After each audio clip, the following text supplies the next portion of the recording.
Günlerden bir gün Dehak isminde zalim bir kral varmış. Dehak'ın beynine kötülükler tanrısı Ehriman tarafından kötülük zehri konunca tek bildiği kötülük yapmak olmuş.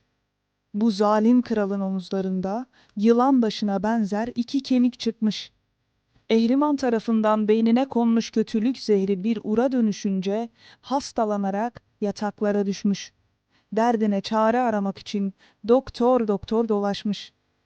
Doktorlar, insan beyninden yapılmış bir merhemin çözüm olacağını söyleyince, Dehak her gün iki Kürt gencini öldürüp beyinlerinden ur için merhem yapmış. O dönem yaşayan, cesur ve akıllı bir genç bunu durdurmak gerektiğini anlamış.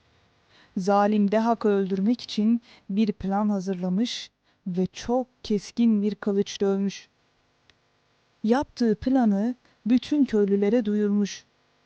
Eğer zalim Dehak'ı öldürürsem sarayın üstünde kocaman bir ateş yakacağım.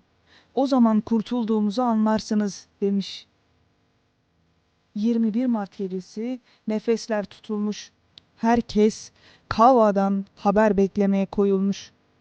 Adı Demirci Kava olan bu genç planını başarıyla uygulayıp tek vuruşta zalim Dehak'ın kellesini vurmuş. Sarayın damında kocaman bir ateş yakmış.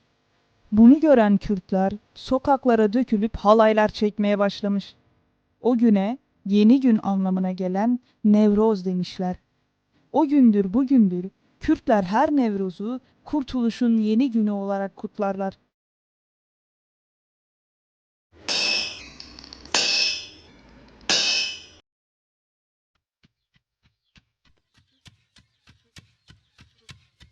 Dağlı bir halk olarak Zagroslarda kendi halinde bir Kürt kavmi yaşıyordu. Bu kavim Met halkıdır. Uzun bir zaman kimseye karışmadan kendi topraklarında kendilerince yaşadılar. Ta ki yaklaşık 3000 yıl kadar önce Asur İmparatorluğu Metlere saldırana kadar.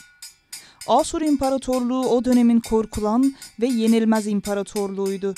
Adeta taş üstünde taş, baş üstünde baş bırakmayanlardandı ve dört bir yanı işgal etmişti. Saldırıya uğrayan Metler kendilerini savunmak için sonuna kadar direndiler. O zamana kadar kimsenin Metlerden haberi yoktu. Kendi halinde yaşayan bu halk kendi topraklarını Asurlulara karşı korumak için her geçen gün daha çok savaştı. Asur saldırılarına karşı kendini savunurken Met halkı iyice büyüdü ve o dönem Asurlulara karşı diğer halklara da bir umut oldu. 300 yıl boyunca Asurluların işgaline karşı savaşan Metler, Asurluları iyice zayıflatıp Ninova'ya sıkıştırdı. 300 yıllık direnişin ardından tarihler M.Ö. 612'yi gösterdiğinde 21 Mart günü Asurluların son kalesi düştü ve Asur kralı öldürüldü. Mitolojideki zalim Dehak Asur kralı, savaşı kazanan Met komutanı şahsında Met kahramanları ise Demirci Kava'ydı.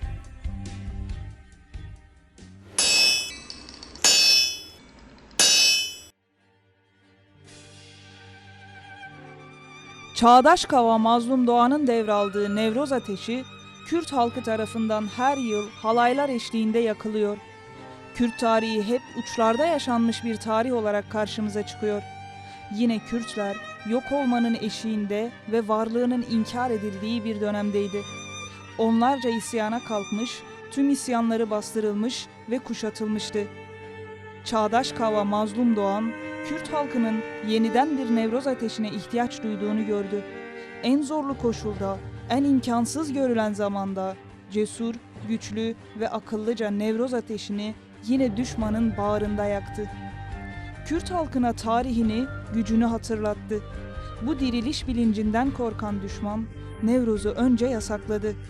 Kürtlerse bu yasaklar karşısında 90'lı yıllarda birçok Nevroz şehidi vererek bu bayramı kutlayacağını bütün dünyaya gösterdi. Nevroz'un bilinciyle, kaba şiddetle baş edemeyenler şimdi Nevroz için Türk bayramı deyip kendilerince kutlamaya başladı.